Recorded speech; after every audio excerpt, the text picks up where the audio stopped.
Sauver notre humanité des décombres de Gaza. Par Sama Jabber.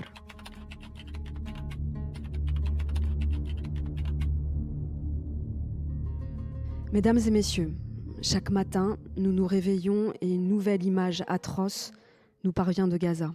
Des chiens sauvages dévorant les cadavres de Gazaouis tués à l'hôpital d'Al-Shifa. Le corps d'un Palestinien attaché à une corde et traîné par un véhicule militaire israélien non loin de la plage Zikim. Des travailleurs et travailleuses palestiniennes forcés de se dénuder et torturés. Aujourd'hui, c'est la vidéo d'un tank israélien écrasant le cadavre d'un civil palestinien. Chères auditrices et auditeurs, je suis psychiatre, clinicienne et travaille de longue date avec les professionnels de santé mentale de Gaza. Mais je ne suis pas ici pour vous parler de l'impact inimaginable d'un génocide sur la santé mentale des Palestiniens et Palestiniennes, ni pour faire du soumoud palestinien une réalité romantique. Je suis ici pour vous avertir de l'effondrement imminent de notre sens commun d'humanité. En tant que Palestinienne privée de citoyenneté et faisant actuellement face à un niveau inédit de répression israélienne à Jérusalem et en Cisjordanie, j'en appelle à vos principes universels en tant qu'être humain, afin de nous aider à exposer la réalité déchirante de Gaza, un lieu meurtri par l'un des chapitres les plus sombres de l'histoire. Les atrocités implacables commises à Gaza entachent la conscience de l'humanité, laissant une trace indélébile sur notre capacité à nous relier les uns unes aux autres, en tant qu'être humain. Une intention génocidaire. Depuis le premier jour de cette guerre, des personnalités politiques israéliennes parlent, dans un esprit de vengeance, d'écraser Gaza et de déporter ses résidents et résidentes. Le ministre de la Défense, Yoav Gallant, a décrit les Gazaouis comme étant des animaux, et le président Isaac Herzog a déclaré que toutes étaient complices des actes commis le 7 octobre. Ces actes ont été comparés au 11 septembre, et les combattantes de la résistance palestinienne assimilées à Daesh, comme si les événements du 7 octobre marquaient le début de notre histoire. Ces événements sont présentés en occultant 8 décennies d'occupation et de répression des Palestiniens, Palestiniennes, et 20 années d'emprisonnement à Gaza, le plus grand camp de concentration contemporain.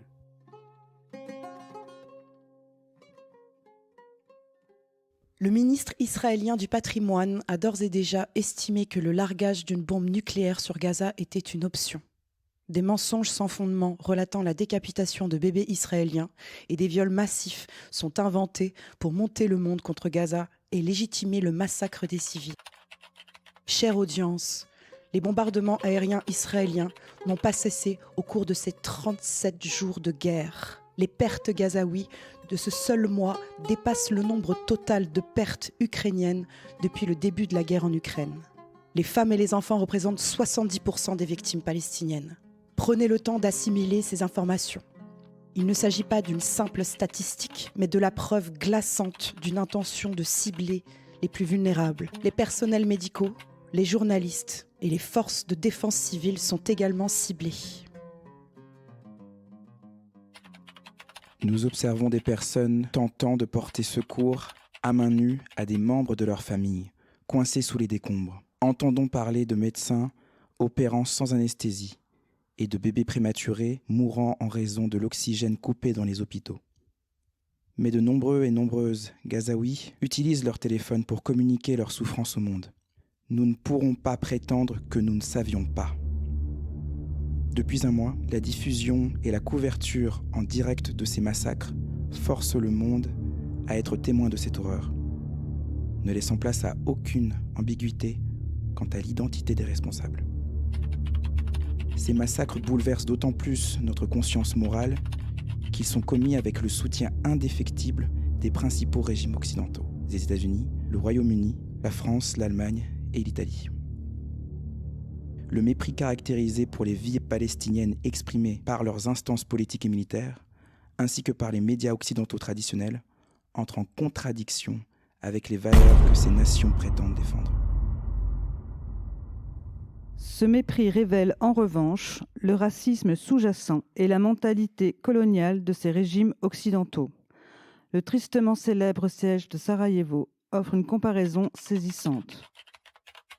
À l'époque, le bombardement du marché Marcal, qui avait fait 43 victimes, avait mené à l'action décisive de l'OTAN contre les forces serbes, tandis que, suite au bombardement par Israël de l'hôpital Baptiste Al-Ali, qui a provoqué la mort de 500 civils, Biden a hypocritiquement déclaré à Netanyahou « Il semblerait que cela soit le fait de l'autre équipe ». Et l'on laisse Gaza mourir de faim, de soif, dans l'obscurité et le manque d'équipement médical. Depuis 1948, les actions de l'État d'Israël ont constamment enfreint le droit international. Protégé par le soutien inconditionnel des États-Unis, Israël considère qu'il n'a pas de compte à rendre. Et pourtant, ces crimes contre les Palestiniens et Palestiniennes, soutenus par l'Occident, ne constituent pas seulement une violation du droit, mais également la trahison de notre commune humanité. L'offensive délibérée du gouvernement et de l'armée israélienne, qui se nourrit d'un sentiment injustifié d'exceptionnalité et de revanche, n'écrase pas uniquement Gaza. Je vois en chaque bâtiment qui s'écroule l'effondrement moral de la communauté internationale.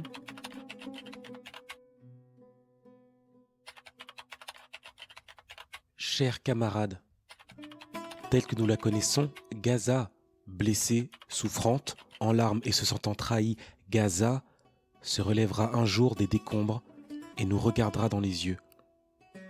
Peut-être nous interrogera-t-elle sur notre rôle, peut-être nous pardonnera-t-elle comme elle l'a souvent fait auparavant et continuera-t-elle d'affronter seule l'ordre international. L'urgence aujourd'hui, c'est de ranimer notre humanité agonisante qui a échoué à préserver les vies gazaouis, de susciter de la compassion et de restaurer les valeurs qui nous définissent en tant qu'êtres humains. Sauvons ce qu'il reste de notre humanité des décombres de Gaza. 30 novembre 2023.